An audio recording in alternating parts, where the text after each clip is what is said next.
चैत्य का मेहराब, छत्र, छत्री, छेनी, तिपतिया, तोरण।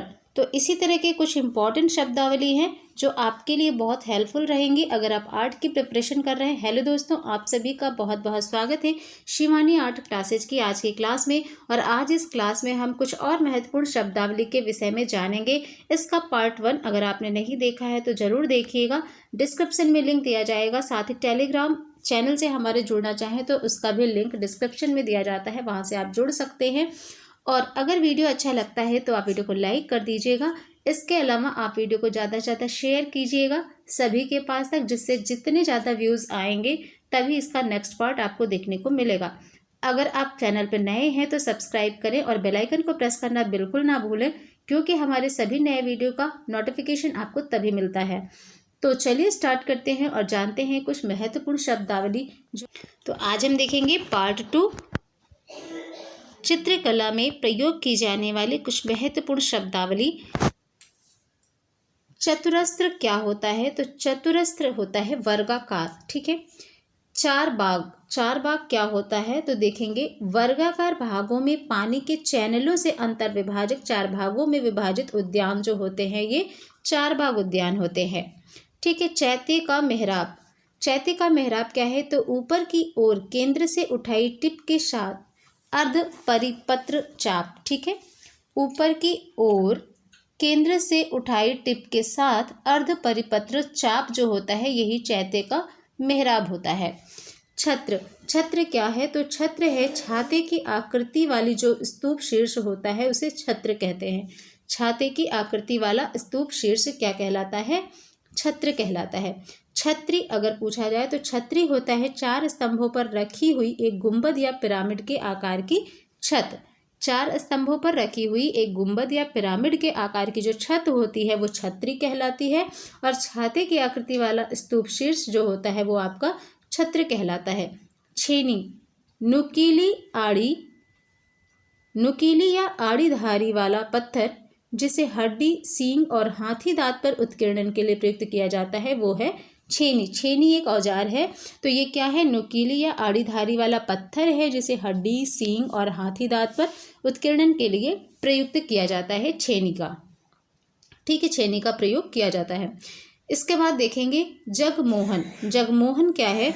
तो मुख्य मंदिर के सामने, यानी कि मुख्य मंदिर के सामने जो आयताकार या वर्गाकार मंडप होता है जो कि आपको उड़ीसा की वास्तुकला की शैली में देखने को मिलता है, तो ये क्या कहलाता है? जगमोहन, ठीक है। इसके बाद हम देखते हैं जातक। तो जातक क्या होता है? गौतम बुद्ध के जन्म के बारे में मानव और जानवर दोनों के रूपों में जो उल्लिखित एक साहित्य है वो है जातक कथाएं, ठीक है। तो जातक कथाएं क्या है? भगवान यानी कि गौतम बुद्ध के जन्म से रिलेटेड जो कथाएं हैं वो जातक कथाएं होती हैं। फिर टेम्परा, तो टेम्परा क्या है? यह एक स्थायी तथा रंगीन पदार्थ है जो कि पानी में घुलनशील होता है। इसके बाद हम देखेंगे डैडो पैनल।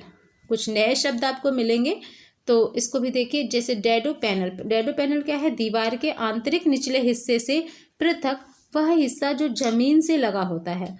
और इसके कुछ उदाहरण हैं जैसे कि होयसल मंदिर यानी कि हलेबीड, जमाली, कमलिका मेहरौली स्थित मकबरा और आगरा के निकट फतेहपुर सीकरी का तुर्की सुल्तान का महल। ये क्या है? डैडो पैनल का उदाहरण है। इसके बाद देखते हैं तारकीय योजना। तो तारकीय योजना क्या है? मेहराब की जालियां जिन्हें इस प्रकार बनाया जाता है कि उनमें तारों के आकार का विकिरण दिखाई देता है वो होती है तारकीय योजना। तिपतिया, तो तिपतिया आप लोग जानते ही हैं, 3 घुमाव वाला मेहराब, ठीक है। 3 घुमाव वाला मेहराब। तीर्थकर क्या है? जैन धर्म के आध्यात्मिक जो उपदेशक गुरु हैं वो तीर्थकर हैं। तोरण, दरवाजे पर लगा नक्काशीदार सर्पाकार तोरण जिसे समारोह के अवसर पर लगाया जाता है। तोरण आप सभी के घरों में पूजा पाठ के अवसर पर अक्सर दरवाजे पे लगाया जाता है तो उसे क्या कहते हैं? तोरण कहते हैं। ये दरवाजे पर लगाया जाता है, ये भी आप याद रखिएगा, ठीक है, समारोह के अवसर पर।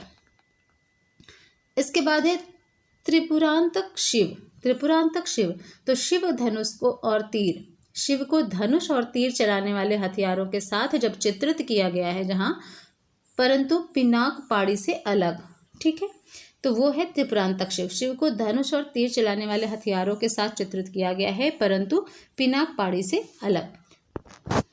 द्रविड़, तो द्रविड़ क्या है? दक्षिण भारतीय लोग जो कि उनकी संस्कृति जो है, भाषा एवं जो उनका स्थापत्य है, ये द्रविड़ के अंतर्गत आता है। द्रविड़ शैली में बने हुए मंदिर आप लोगों ने देखे होंगे। तो धर्मचक्र प्रवर्तन, धर्मचक्र प्रवर्तन क्या है? भगवान बुद्ध द्वारा वाराणसी के निकट सारनाथ में दिया गया जो पहला प्रवचन है जिससे धर्म रूपी चक्र का प्रारंभ हुआ था, धर्मचक्र प्रवर्तन कहलाता है। नक्कार खाना, नगाड़ा बजाने के लिए बना कमरा जो प्रायः किले अथवा महल के मुख्य द्वार से लगा होता था। मुगल कालीन महलों का यह एक मुख्य हिस्सा था। ठीक है। नागर क्या है?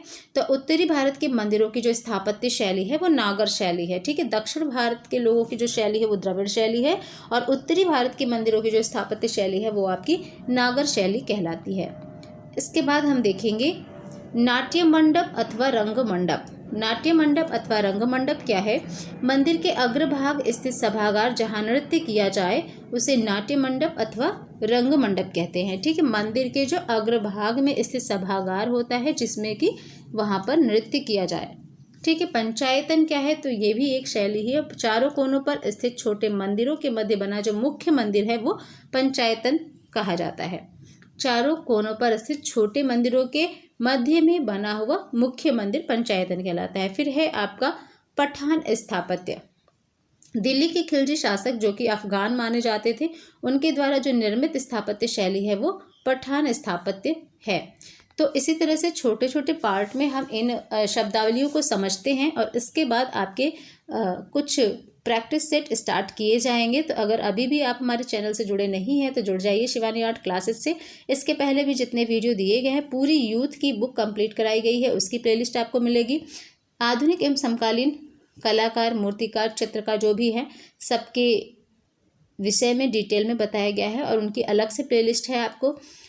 इसके अलावा आपकी मध्यकालीन पाल शैली, ठीक है, पाल शैली या फिर आपकी अपभ्रंश शैली, सबका अलग से वीडियो बनाया गया है। यानी कि आप चैनल पे विजिट करेंगे तो आपको काफ़ी कुछ इंपॉर्टेंट मिलेगा जो आपके आर्ट एग्ज़ाम में काफ़ी हेल्पफुल है। आप किसी भी आर्ट एग्ज़ाम की तैयारी कर रहे हो पर हमारे साथ जुड़ेंगे तो आपको निश्चित लाभ मिलेगा। और